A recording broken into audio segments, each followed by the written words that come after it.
Hello everyone, good evening, what is up? So I was restructuring the shelf right here because it is becoming a terrible mess and I wanted to show you some cool items that have been stored away for a long time. But since it's starting to get a little bit late already and I want to continue that tomorrow, I'm going to go to the tabletop view right away. So here we are again, ladies and gentlemen, welcome back to another Pokemon Cards mail day on this Tuesday evening. I had some spare time and I wanted to show you the products that I've been buying from my store last week. So as some of you were interested, thank you a lot for the comments. Here the products are that I've been buying from the store and one more box. So I paid 70 bucks a piece for these. I initially wanted a Phantasmal Flames Elite Trainer box, a Black Bolt Elite Trainer box, and then perhaps a Charizard Mega Charizard EX Ultra Premium Collection box. When we entered the store, there was only one White Flare ETB still available for 75 bucks. The shelf of the Elite Trainer boxes of Black Bolt was entirely empty, so we asked the employee, which happens to be the manager and the store owner as well, but it was really busy, so I asked, "Bro, we came all this way for the Black Bolt Elite Trainer box, do you have some in stock left? Maybe in the warehouse that you have not put in the shelves yet?" So he took a little bit out of his time and he came back with two Black Bolt ETBs. Now the Phantasmal Flames ETB was a little bit more spendy than I expected initially. So thereby I chose to take home two Black Bolt ETBs, $70. I think there are 10 booster packs in here since it is a holiday set. It surprised me actually that the White Flare one was $5 more expensive. I think online the Black Bolt is going for a little bit more.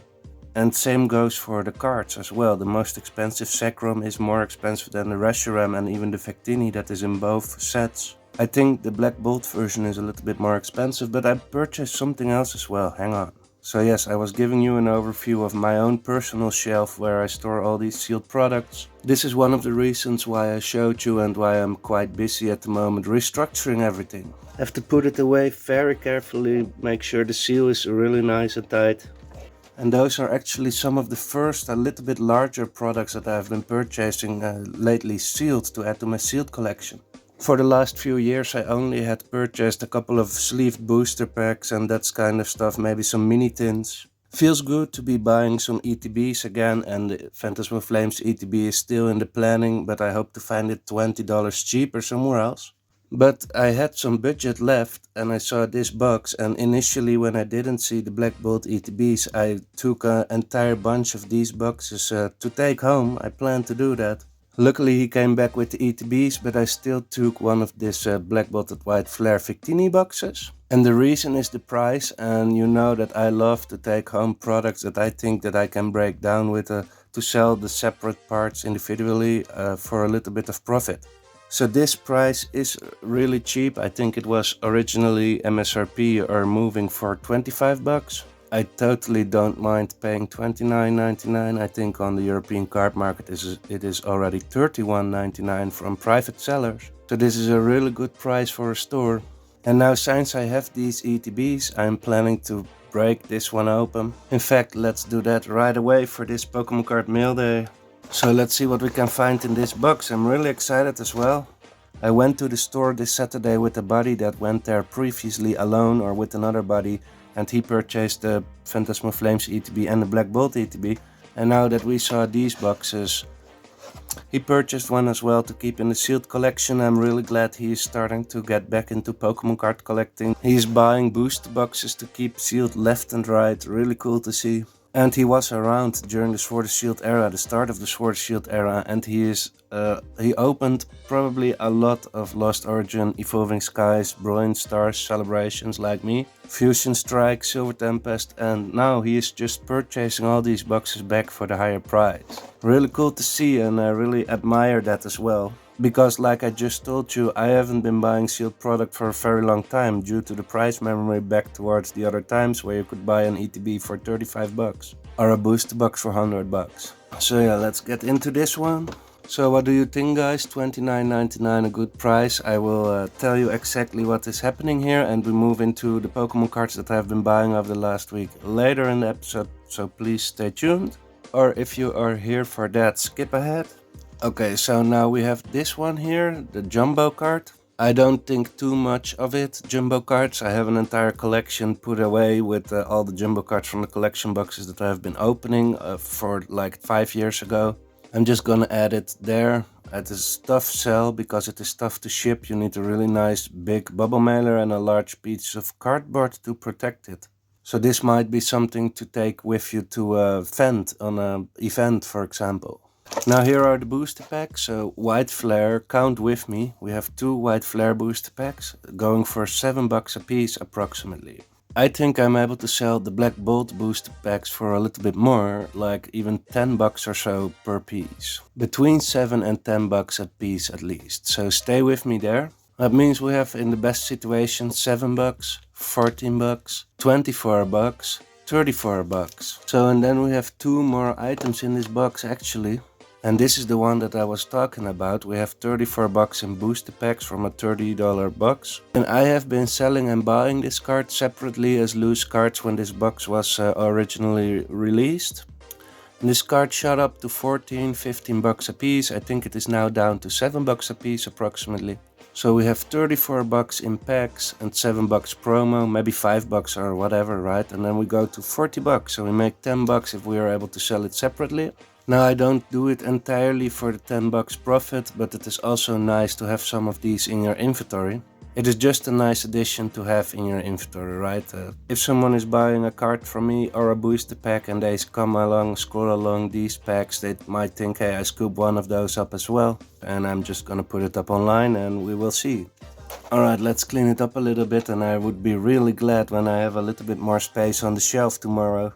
To the point where I can at least find stuff again, as we are now having to search for items for an hour as we move into the Pokemon card mail day actually. Same principles as last week. We have 3 piles to look at. This is the pile of cards that I have listed online today and maybe yesterday, but it includes also cards that came in the mail today.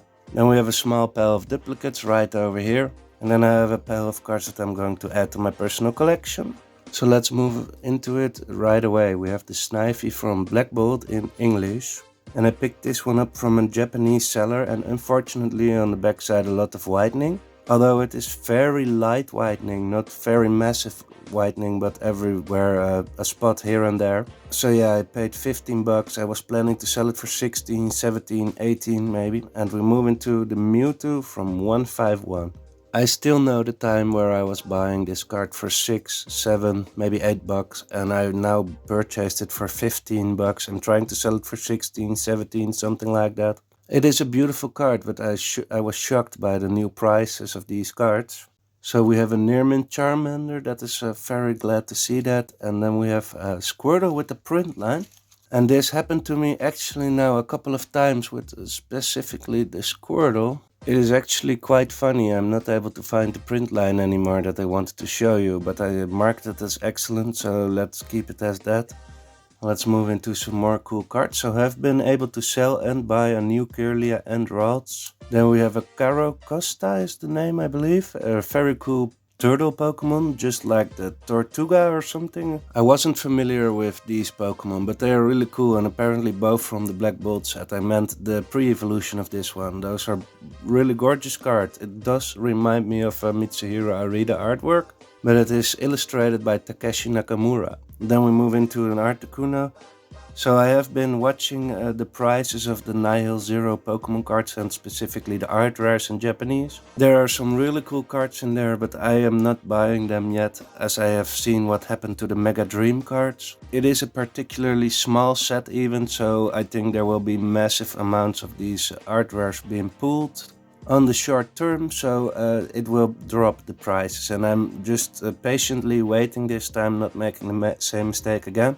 But I'm really looking forward to purchase some for the personal collection and also to add to the inventory again. So I purchased 4 of this Pikachu vs Charizard promo. Great card, great deal in terms of prices, but they all had the same nick on the left lower corner. So I deemed them all as excellent. I purchased them all as near mint. That's a bit of a shame. And then yeah, let's continue a little bit faster. We have the Tinsel Hollow Oshawott. We have another amazing rare Jirachi. I've been buying a couple of them, and one more Magikarp and Gyarados, and I have sold my Gyaradoses and Magikarps all now. Except for those two, I just listed them today. We listed a new Furret, a new Solrock, a new Riolo, so every card that you've seen on Friday probably or Saturday, they have all been moved to another pal, and this is all entirely new. Piplup is keeping up with the price, pretty cool card. Delibird Ammonite, one of my favorites, obviously a fossil. So I've seen people going to the National History Museum in London, I believe it is, and there is a pop-up shop with all kind of Pokemon card merch. Really awesome. They have the jumbo card with Pikachu in the museum. I expected a little bit more of the museum, but the tickets were sold out immediately for the event. It is great that they have some kind of buying restrictions, 5 items per person, 1 item per category of items, so you can buy 1 set of pins and 1 t-shirt and 1 backpack and a total of 5 items. So here we have some duplicates that I am about to list online whenever some of these cards sold. Oh, maybe the print line is on this Squirtle, by the way, though. So here are the Pikachu vs Charizards and another Riolu. I left the Mega Gengar over there that we have one more add to the pal or collection or inventory. I don't know at this point which Mega Gengar is going where. I plan to make an entire page of Mega Gengars at least. So we have another Mewtwo, another Tyranitar, Vulpix, Caterpie, Charmander, one more Mega Gengar, and then we have a Zapdos Cosmos Foil promo to add to the Zapdos collection. I want to do a little bit more with that, but I said that in the episode of Friday as well. Add some new cool Zapdos artworks, has been a while. So then we have a Bulbasaur, and I was hesitating whether to put this one up for sale, but I saw someone having 20 copies on Card Market, and when I was checking the price to list this one online, I saw those 20 were all gone, so I'm not able to replenish my own inventory if I'm selling this one, so I'm gonna put it in the personal collection. I sold an Alakazam today, as you will see in a minute, and we have some more Steelix and Alakazams to add to the personal collection. So what was I doing before I started recording? I was watching some Dragon Ball Super. I am now currently at the point where the Tournament of Power is almost about to start. A friend of mine who owns a local game store is truly fan of Dragon Ball, and he pointed out to me that there was a live stream on 25th of January in Japan where the 40th Dragon Ball anniversary was celebrated, and there were also a couple of new announcements. I think it was announced that there will be a remake of Dragon Ball Super, the Beerus saga, and then there will be a continuation on Dragon Ball Super or something, a new saga going in there. Something with Galactic Patrol, but it was at 2 a.m. in the Netherlands when this event started, and I was waiting.